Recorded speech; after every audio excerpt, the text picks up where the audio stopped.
Hello student.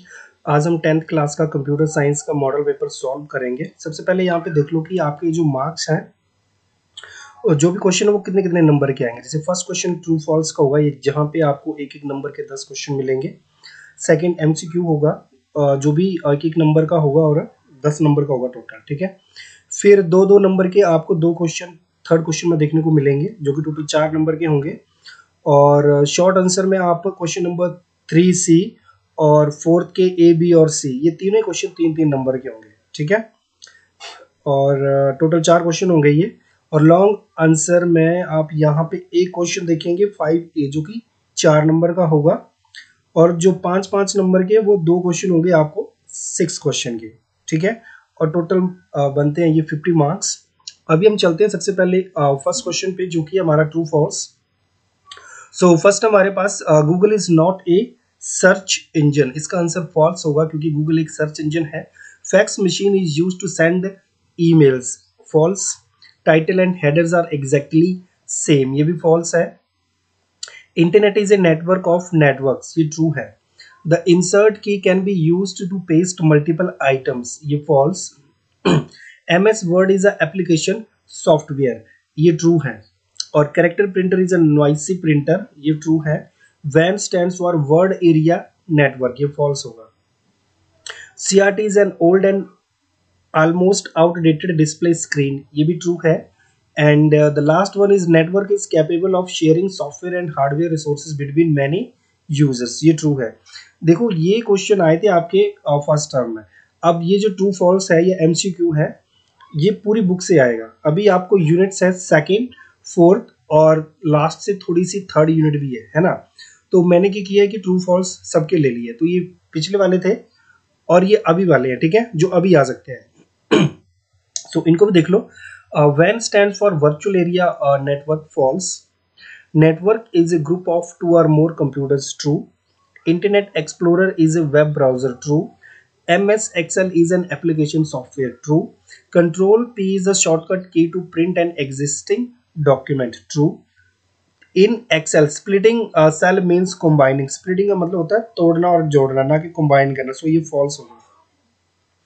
Every formula must be prefixed by @sign, no, equal to के sign के साथ किया जाता है, तो ये false है। Email stands for electronic mail, it's true. MIN, ये फंक्शन MIN मतलब मिनिमम वैल्यू, तो ये उस हिसाब से फॉल्स है। And autofill feature fills a series of data in multiple worksheets, fill तो करता है बट मल्टीपल वर्कशीट में नहीं, तो ये फॉल्स होगा, ठीक है। अब MCQ है, तो first is a network of networks, so इसका आंसर होगा इंटरनेट। ISP का फुल फॉर्म होता है internet service provider. Which of the following is not a web browser? Opera, Mozilla, Google ट्रीट होगा इसका आंसर। और which of the following is the correct format of email address? ये होगा option second, name@website.com। And the maximum of rows are available in worksheet, ये option A होगा, ठीक। Next है an Excel worksheet consist of, इसका answer है worksheet work sorry an Excel workbook consist of worksheets. Okay, fill in the blank sheets are in a workbook by default, इसका answer होगा 3।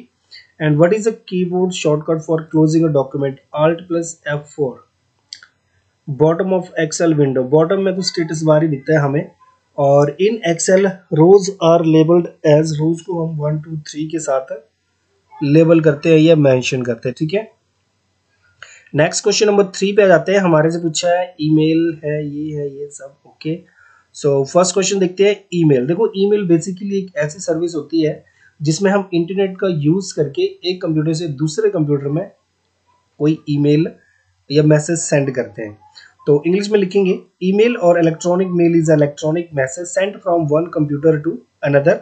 You can send or receive personal and business related messages and attachment like picture or other document। यानी आप इस पे कोई personal message हो या business related message हो या इवन आप कोई attachment like picture, video, audio, कुछ भी आप एक दूसरे को सेंड कर सकते हैं और रिसीव भी कर सकते हैं। And for sending end receiving email you must have your email address, okay. आपके पास ईमेल एड्रेस होना चाहिए जिसके जरिए आप ईमेल मतलब कोई मेल सेंड कर सकते हो और रिसीव कर सकते हो। हिंदी में लिखेंगे ईमेल या इलेक्ट्रॉनिक मेल एक कंप्यूटर से दूसरे कंप्यूटर पर भेजा जाने वाला एक इलेक्ट्रॉनिक संदेश है। आप व्यक्तिगत और व्यवसाय संबंधी मैसेज और अटैचमेंट जैसे इमेज और अन्य डॉक्यूमेंट सेंड और रिसीव कर सकते हैं। ईमेल भेजने और प्राप्त करने के लिए आपके पास अपना ईमेल पता या ईमेल एड्रेस होना चाहिए। अब ईमेल सेंड कैसे करते हैं? सबसे पहले आपने जीमेल की जो भी वेबसाइट है या जीमेल की जो एप्लीकेशन है वो ओपन करनी है। फिर सेकंड स्टेप पे आपको उसको लॉगिन करना है। लॉगिन करने के लिए आपके पास ईमेल एड्रेस और पासवर्ड होगा। फिर थर्ड स्टेप अपना लेफ्ट साइड में एक ऑप्शन देखना है आपको, बटन जैसा बना होगा जहाँ पे कंपोज लिखा होगा, उसके ऊपर क्लिक करना है। फिर एक टू फील्ड आती है, ठीक है। टू में आपने उस पर्सन का ईमेल एड्रेस फिल करना है जिसको आपने ईमेल सेंड करनी है, ठीक है। फिर सब्जेक्ट ऐड कर दो और अपना मैसेज आप लिख सकते हो। आप चाहो तो कोई अटैचमेंट भी इसके साथ लगा सकते हो, जैसे पीडीएफ, ऑडियो, वीडियो, कुछ भी, ठीक है। और लास्ट में आपको एक सेंड का ऑप्शन दिखेगा नीचे, वहां पे सेंड करेंगे तो आपकी ईमेल जो है वो सेंड हो जाएगी, ठीक है। नेक्स्ट क्वेश्चन है what do you mean bye search engine. देखिए सर्च इंजन बेसिकली एक एप्लीकेशन है वर्ल्ड वाइड वेब के ऊपर जिसका काम होता है कोई यूजफुल इंफॉर्मेशन को एक्सट्रैक्ट करके आपको दिखाना। अगर वो यूजफुल इंफॉर्मेशन के बारे में कुछ ना दिखाए तो कुछ ऐसे लिंक और रेफरेंसेस मतलब लाइक वेबसाइट या वेब पेज वो आपको शो करता है जिसके ऊपर आपको वो इंफॉर्मेशन मिल सकती है। और एग्जांपल्स हैं google.com और bing.com। ओके, हिंदी में लिखोगे web search engine world wide web पर एक एप्लीकेशन है जो यूजर को उपयोगी जानकारी और ऐसी जानकारी के रेफरेंस वाली वेबसाइटों का पता लगाने में मदद करता है। यानी आपने जैसे क्वेश्चन लिख दिया कि what do you mean bye search engine, तो या तो ये एक सिंपली आपको एक डेफिनेशन बता देगा कि सर्च इंजन क्या होती है, या उससे रिलेटेड वेब पेजेस या किसी वेबसाइट का लिंक आपको प्रोवाइड करवाएगा जहां पे आपको ये इंफॉर्मेशन मिल सकती है। और ये एग्जांपल्स हैं google.com और bing.com सर्च इंजन के। इसको आप दूसरे तरीके से भी लिख सकते हैं कि web search engine is one such service that we can access through the internet. यानी ये एक ऐसी सर्विस है जिसको हम इंटरनेट के द्वारा यूज करते हैं। और a search engine is a web-based tool or software that helps internet user to find any information on the world wide web। और ये एक वेब बेस्ड टूल और एक ऐसा सॉफ्टवेयर है जो कि इंटरनेट का यूज करके इंटरनेट यूजर्स को वर्ल्ड वाइड के ऊपर किसी भी टाइप की इंफॉर्मेशन को सर्च करने में हेल्प करता है। और इसके एग्जांपल है याहू, ask.com, बिंग। हिंदी में जो सेकंड डेफिनेशन आप लिखोगे वेब सर्च इंजन एक ऐसी सर्विस है जिसे हम इंटरनेट के माध्यम से एक्सेस कर सकते हैं।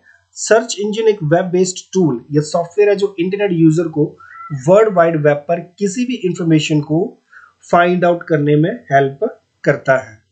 और एग्जांपल्स है yahoo.com, ask.com और bing.com। आप google.com भी लिख सकते हो। नेक्स्ट है वेब ब्राउजर। देखो अभी आपने वेब सर्च इंजन पढ़ा, अब आपने देखा होगा कि वेब सर्च इंजन को हमें यूज करना है तो उसके लिए कोई ना कोई प्लेटफॉर्म या एप्लीकेशन चाहिए, ठीक है। और उसका नाम है web browser. Web browser basically एक ऐसा सॉफ्टवेयर है जो कि इंटरनेट के ऊपर जितने भी अवेलेबल रिसोर्सेज है, लाइक कोई वीडियो है, ऑडियो है, इमेज है, टेक्स्ट है, कुछ भी ऑनलाइन, उसको हमें एक्सेस करने के लिए वेब ब्राउजर का यूज करना पड़ता है। हर चीज के लिए तो एप्लीकेशन नहीं मिल सकती है ना। जैसे आपने देखा होगा कि इंस्टा ब्राउजर पे भी चलता है, एप्लीकेशन भी है, फेसबुक भी वैसे ही, जीमेल भी और रेडिफ मेल भी है।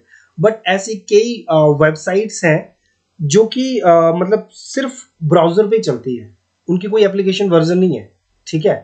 तो बेसिकली मतलब ये सब करने के लिए वर्ल्ड वाइड के ऊपर जितने भी इंफॉर्मेशन हैं अलग अलग टाइप के, उन सबको एक्सेस करने के लिए हम वेब ब्राउजर का यूज करते हैं, ठीक है। So web browser is an application software for accessing information on the World Wide Web, and the primary function of web browser is to display the web pages। और इसका main काम होता है वेब पेजेस को display करना। ये examples है web browser के Chrome, Mozilla Firefox, internet explorer और ओपेरा। हिंदी में लिखोगे web browser world wide web पर सूचनाओं तक पहुंचने के लिए एक एप्लीकेशन सॉफ्टवेयर है और इसका जो प्राइमरी काम है वो है वेब पेजेस को शो करना। और ये एग्जांपल्स है, ठीक है। और नेक्स्ट है NIC। इसका फुल फॉर्म होता है नेटवर्क इंटरफेस कार्ड। बेसिकली जब भी हमें कोई नेटवर्क बनाना होता है, लाइक हमें कोई प्रिंटर अटैच करना है या अपने लैपटॉप या कंप्यूटर के साथ हमें इंटरनेट यूज करना है, या हमें अपने लैपटॉप और कंप्यूटर को वायर के जरिए किसी दूसरे कंप्यूटर के साथ कनेक्ट करना है, तो हमें एक ऐसे पोर्ट की जरूरत होती है जहां पे हम वो कनेक्शन लगा सके। ठीक है, तो ये बेसिकली एक टाइप का सर्किट बोर्ड होता है या एक ऐसा पोर्ट होता है जिसके ऊपर हम नेटवर्क की केबल को अटैच करते हैं और इसके द्वारा ही हमारा जो कंप्यूटर है वो नेटवर्क के साथ अटैच हो पाता है। तो इसका फुल फॉर्म है network interface card. NIC is a small computer circuit board, ये इसको हम कार्ड भी बोलते हैं। ठीक है, NIC card that is installed in a computer so that it can connected to a network. ये कंप्यूटर में इंस्टॉल रहता है और इसके कारण ही कंप्यूटर जो आपका नेटवर्क के साथ कनेक्ट होता है। This card should be fitted in each computer known as client and server computer. और जो भी क्लाइंट और सर्वर कंप्यूटर जिन्होंने आपस में कम्युनिकेट करना है उन दोनों में ही ये इंस्टॉल्ड होता है। ठीक है, और इस तरह से कि मतलब कोई दिक्कत ना आए कनेक्ट करने में, दोनों पोर्ट एक जैसे होंगे। हिंदी में लिखोगे एनआईसी का मतलब है नेटवर्क इंटरफेस कार्ड। एनआईसी एक छोटा कंप्यूटर सर्किट बोर्ड या कार्ड है जो कंप्यूटर में स्थापित किया जाता है ताकि इसे नेटवर्क से जोड़ा जा सके। ये कार्ड क्लाइंट और सर्वर कंप्यूटर के नाम से जाने वाले प्रत्येक कंप्यूटर में फिट होना चाहिए। नेक्स्ट है एक्सेल क्या होता है। ठीक है, सो देखिए MS Excel is a spreadsheet program where we can record data in a form of tables। यानी इसमें आपका कोई भी डाटा वो टेबल्स के फॉर्म में स्टोर होता है। It is easy to analyse data in Excel spreadsheet. और जब हमारा डेटा टेबल्स में स्टोर रहता है तो उसको एनालाइज करना काफी इजी रहता है। सो MS Excel एक स्प्रेडशीट प्रोग्राम है जहां कोई टेबल के रूप में डेटा रिकॉर्ड कर सकता है। एक्सेल स्प्रेडशीट में डेटा का विश्लेषण करना जो वो आसान होता है। ये 3 नंबर का क्वेश्चन है इसलिए इतनी सी डेफिनेशन आपके लिए काफी, इसके फीचर भी ऐड करने तो 3 नंबर का बन जाएगा ये सिंपली। फीचर्स में देखो अब एक्सेल में फॉर्मेटिंग और एडिटिंग के लिए बहुत से फीचर्स होते हैं। लाइक हमारे पास होम टैब होती है जहां पे हमें font size, font style, font colour, background colour ये सब हम अपने हिसाब से चूज कर सकते हैं। तो आपने क्या करना है आंसर में सिंपली होम टैब लिखना है और इसके आगे ये ऑप्शन लिख देने हैं 2-3 आंसर में। ठीक है, फिर नेक्स्ट इंसर्ट टैब है, यहाँ पे हम table, format and style, image और फिगर वगैरह इंसर्ट कर सकते हैं, चार्ट इंसर्ट कर सकते हैं। ठीक है, तो ये एक दो मतलब हेडिंग लिख के आपने एक दो नाम लिख देने हैं। फिर देन पेज लेआउट में आप थीम, ओरिएंटेशन और पेज सेटअप ऑप्शन आपको देखने को मिलेंगे। फिर फार्मूलाज है, इसमें कुछ फार्मूला बाय डिफॉल्ट होते हैं और आप खुद का फार्मूला भी बना सकते हैं और इंसर्ट कर सकते हैं, यूज कर सकते हैं। रिव्यू है, यहाँ पे आप कमेंट लिख सकते हैं, स्पेल चेक कर सकते हैं। और व्यू में डिफरेंट व्यू अवेलेबल रहते हैं लाइक जूम इन और जूम आउट। ठीक है, तो फीचर्स में आपने सिंपली ये हेडिंग लिख देने हैं और इसके आगे ये 2-2 3-3 ऑप्शन लिख देने हैं कि ये फीचर जो है इसमें हमें देखने, इस टैब में देखने को मिलते हैं। अब देखिए टेबल कैसे क्रिएट करेंगे हम एक्सेल में। You can create and format a table to visualise group and analyse the data. यानी आप डेटा को अच्छे से एनालाइज करने के लिए आप टेबल का यूज करते हैं। तो उसके लिए आपको क्या करना है, select A range with in your data. आपको जो भी डाटा है उन सेल को सिलेक्ट करना है, होम पे जाना है और एक फॉर्मेट एज टेबल एक ऑप्शन होता है उसको सिलेक्ट करना है। Choose a style for your table और insert format as a table dialog box, set your all cell range, mark if table has a header. अगर हेडर है तो आप वो भी मेंशन कर सकते हो, लास्ट में ओके कर देना है। तो ये सब देखने के लिए आपको सिंपली हम दिखाते हैं लाइव।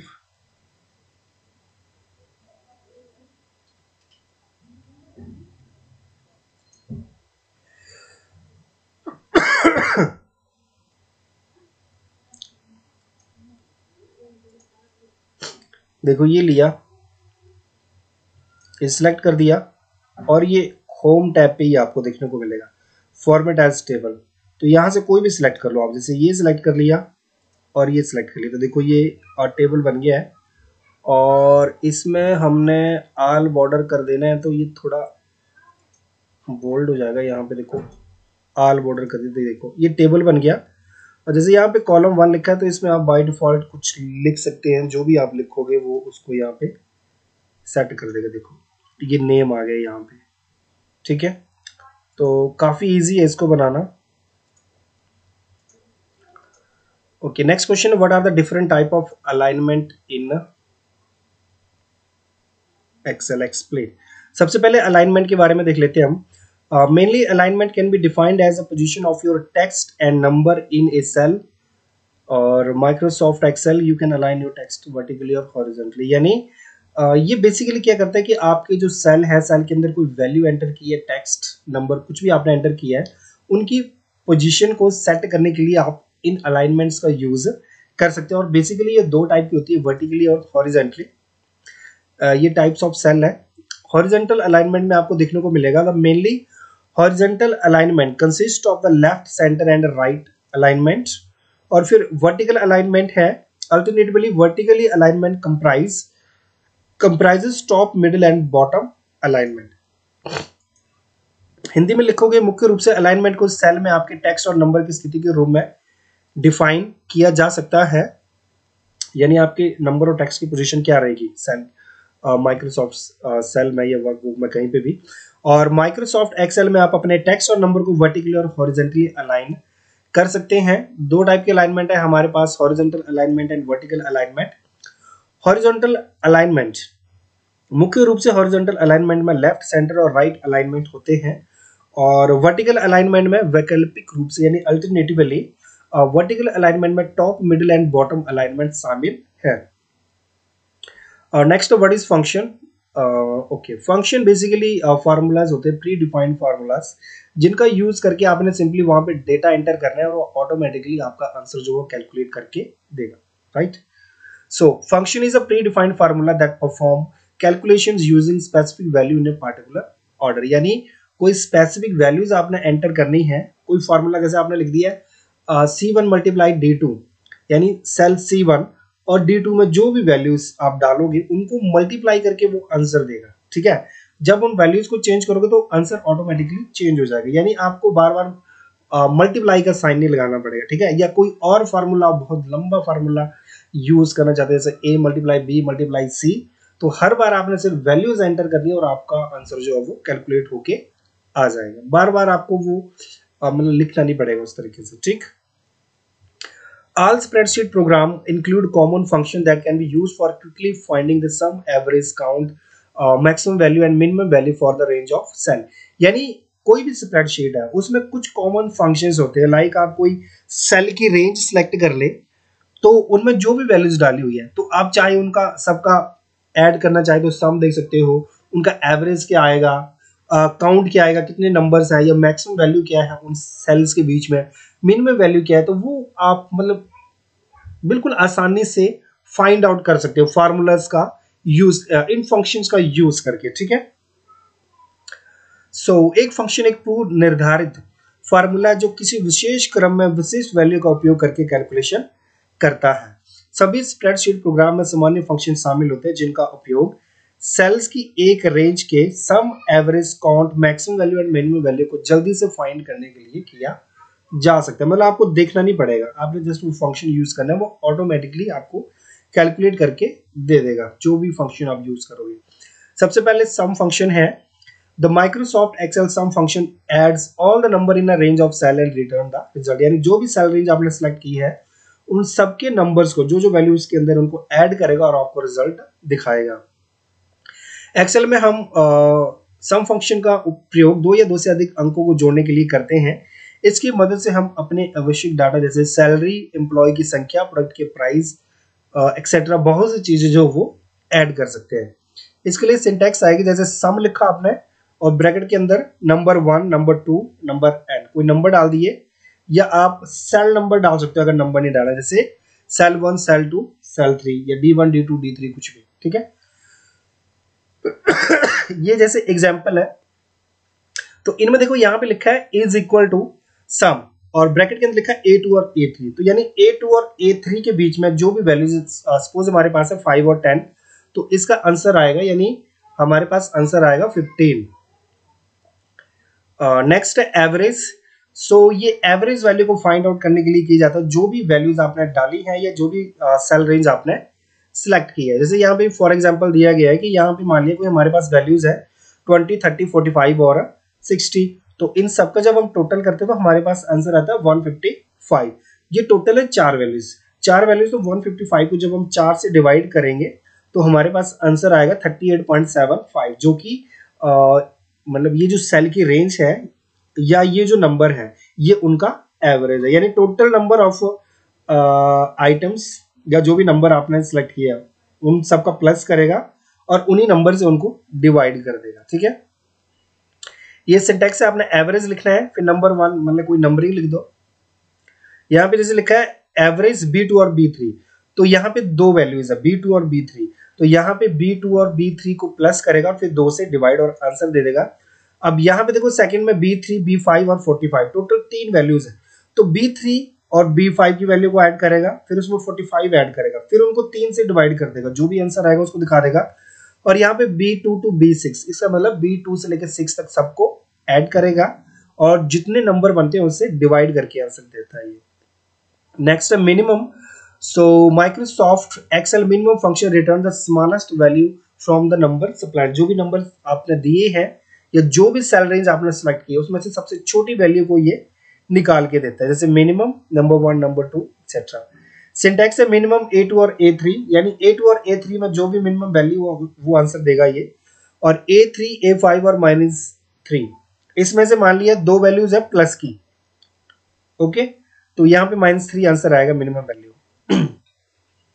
और ये मैक्सिमम वैल्यू रिटर्न करता है, तो जो भी सेल रेंज है या डाटा वैल्यूज आपने एंटर की हुई है तो उसमें से जो सबसे बड़ी वैल्यू होगी उसको रिटर्न करके ये देता है, ये है मैक्सिमम फंक्शन।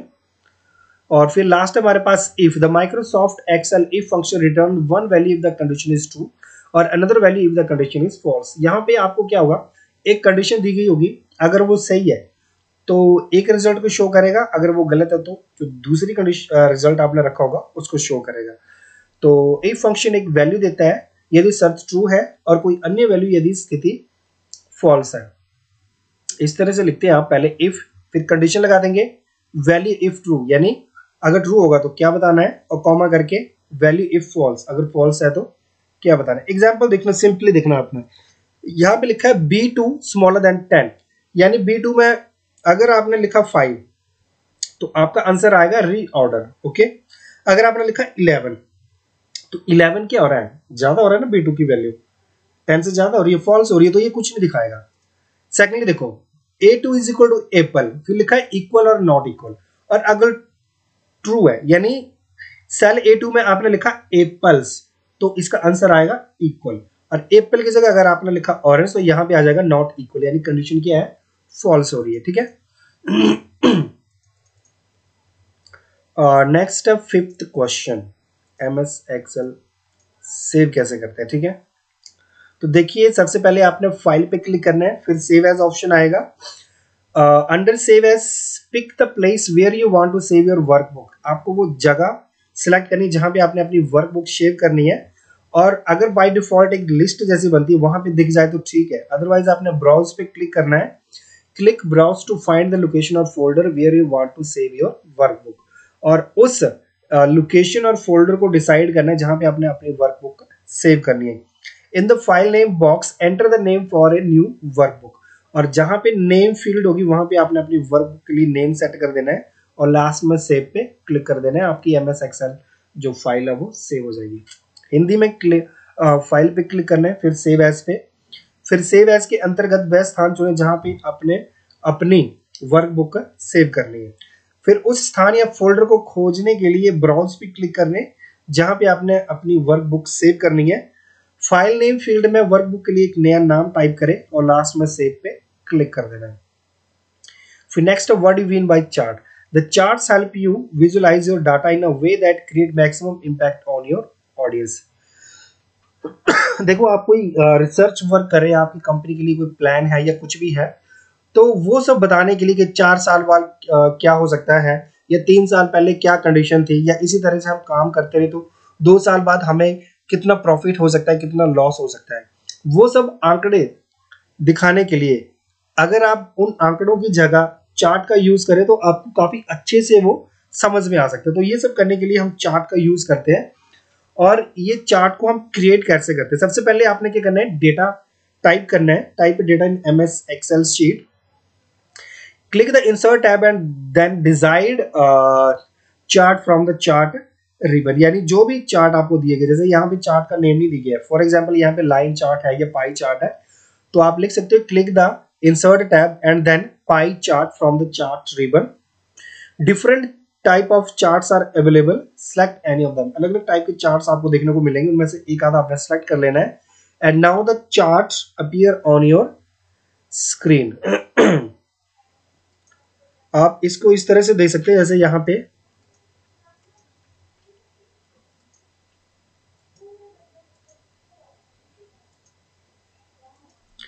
ये देखो कुछ ये मैंने सेलेक्ट कर दिए, फिर ये इंसर्ट पे जाएंगे और ये चार्ट अलग अलग टाइप के चार्ट्स दिखाई दे रहे हैं। जैसे यही चार्ट मुझे सिलेक्ट करना है, ये देखो, ये देखो, ये अलग अलग टाइप के चार्ट जो आपको देखने को मिल रहे हैं। आपको जैसा अच्छा लग रहा है वैसा आप बना सकते हो, ये देखो। और ये चार्ट उसी हिसाब से बन रहे हैं जिस हिसाब से आपने डाटा डाला हुआ है।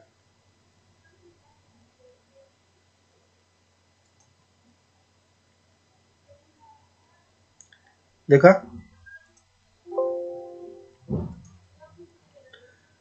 वीडियो लंबी हो जाएगी इसलिए मैं दिखा नहीं रहा हूं यहाँ पे आपको, ठीक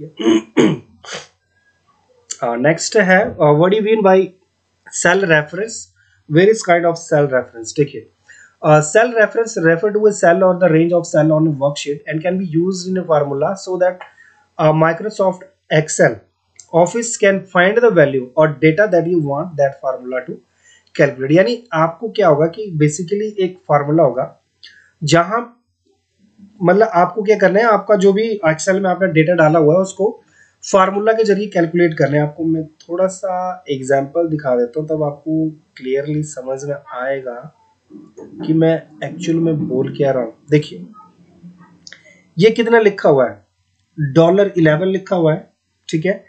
यहां पे हम रेफरेंस करेंगे सेल को, देखो यहां पे 52598 ये अलग अलग वैल्यूज दी गई है, ठीक है। और यहाँ पे फार्मूला मैंने डाला हुआ है C5 मल्टीप्लाई $C और $2, ओके। तो इसको जब मैं डाउन करूंगा ना, इस फार्मूला को डाउन करूंगा, अगर यहाँ पे डॉलर नहीं लगाया होता मैंने, तो सिंपली ये क्या करता है, यहाँ पे कर देता है C2 C3 C4 इस तरह से नीचे नीचे चला जाता है, इसकी वैल्यू चेंज होती रहती है। बट यहाँ पे मैंने डॉलर लगाया, यहाँ पे मैंने इसको रेफर किया हुआ है इस हिसाब से, तो यहाँ पे हमेशा ये C2 से मल्टीप्लाई करेगा। यानी ये है हमारे पास C5 मल्टीप्लाई C2, फिर C2 मल्टीप्लाई सॉरी C6 है, C6 मल्टीप्लाई C2।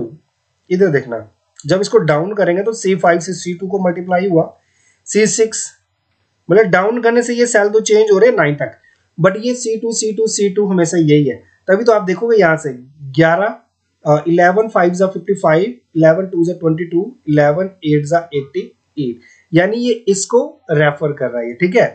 तो इसमें हम अपने फार्मूलाज में वैल्यूज को यूज करने के लिए सेल रेफरेंस का यूज करते हैं, किसी सेल को रेफर करने के लिए, समझ गए।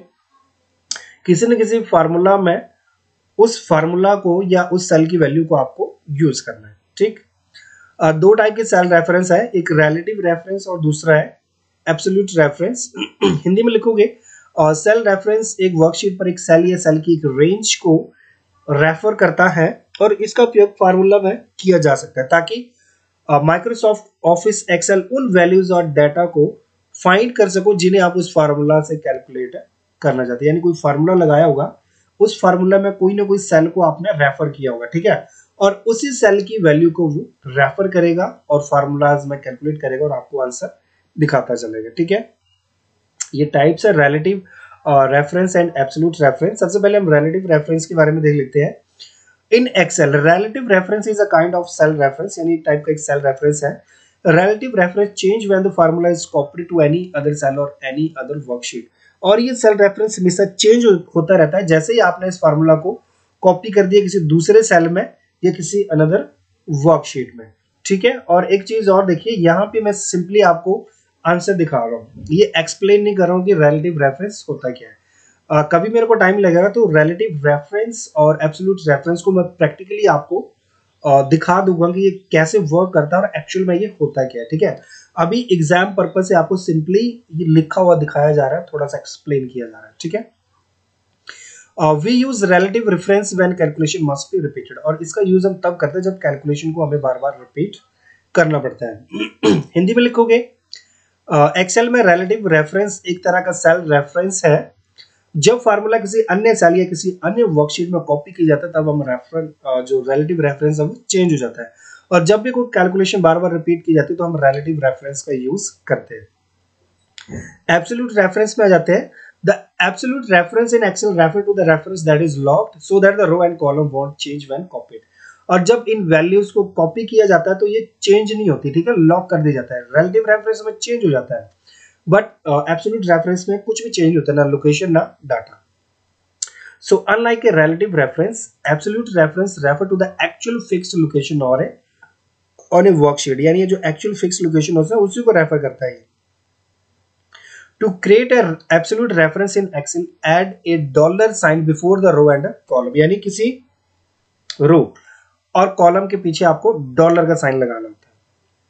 For example absolute reference to A1 look like this, जैसे A1 के लिए आप एब्सोल्यूट रेफरेंस का यूज करें तो आपने लिखना है डॉलर A फिर $1, ठीक है।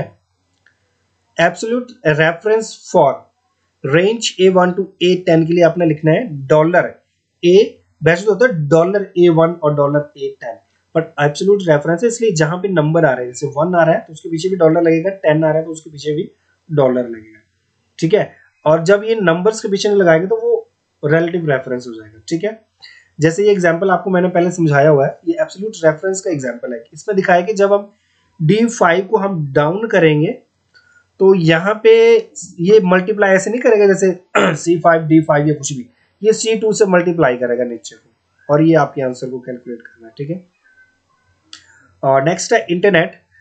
So internet can be defined as a global connection of computer that are linked by various communication media like cables, optical fiber, telephone line, etc. to make the communication possible. So internet basically क्या है, पूरी दुनिया के computer का एक global connection है जहां पे सारे कंप्यूटर आपस में कनेक्ट हो जाते हैं किसी मीडियम के जरिए, और वो मीडियम केबल्स, ऑप्टिकल फाइबर या टेलीफोन लाइंस हो सकती हैं, सो दैट सब चीजें ये आपस में कम्युनिकेट कर सके, डाटा ट्रांसफर करना, सेंड करना, रिसीव करना, सब कुछ कर सकेंगे, ठीक है। और सेकंड डेफिनेशन अगर ऊपर वाली नहीं लिखनी है तो नीचे वाली आप लिख सकते हो, जो कि बिल्कुल सिंपल है। Internet is a vast network, यानी एक बहुत बड़ा नेटवर्क है that connect computer all over the world, जो कि पूरी दुनिया के कंप्यूटर्स को आपस में कनेक्ट करता है। नीचे वाली डेफिनेशन लिख देना आप। Through the internet people can share information and communicate from anywhere with an internet connection, और इंटरनेट के द्वारा आप इंफॉर्मेशन कहीं से कभी भी शेयर कर सकते हैं और एक दूसरे के साथ इंटरनेट का कनेक्शन के साथ कम्युनिकेट कर सकते हैं। इंटरनेट को कंप्यूटर के ग्लोबल कनेक्शन ऑफ कंप्यूटर्स या वैश्विक कनेक्शन के रूप में परिभाषित किया जाता है, जो कम्युनिकेशन या संचार को संभव बनाने के लिए विभिन्न कम्युनिकेशन मीडिया जैसे cable, optical fibre, telephone line आदि से जुड़े होते हैं। यह सेकंड डेफिनेशन आप लिखोगे, इंटरनेट एक विशाल नेटवर्क है जो दुनिया भर के कंप्यूटर को आपस में जोड़ता है। इंटरनेट के माध्यम से लोग इंटरनेट कनेक्शन के साथ कहीं से भी इंफॉर्मेशन शेयर कर सकते हैं और एक दूसरे के साथ कम्युनिकेट कर सकते हैं। और इसके यूजेस देखें तो ऑनलाइन बुकिंग और ऑर्डर्स, फिर cashless transaction, education, online banking and trading, research work, electronic mail, job search और सोशल नेटवर्किंग के लिए आप इंटरनेट का यूज करते हैं। अब नेक्स्ट है what is the difference between, यहाँ पे ना आपके पास मैन नहीं है, ओके, आपके पास डिफरेंस है बिटवीन लैन एंड मैन, वैन, ओके।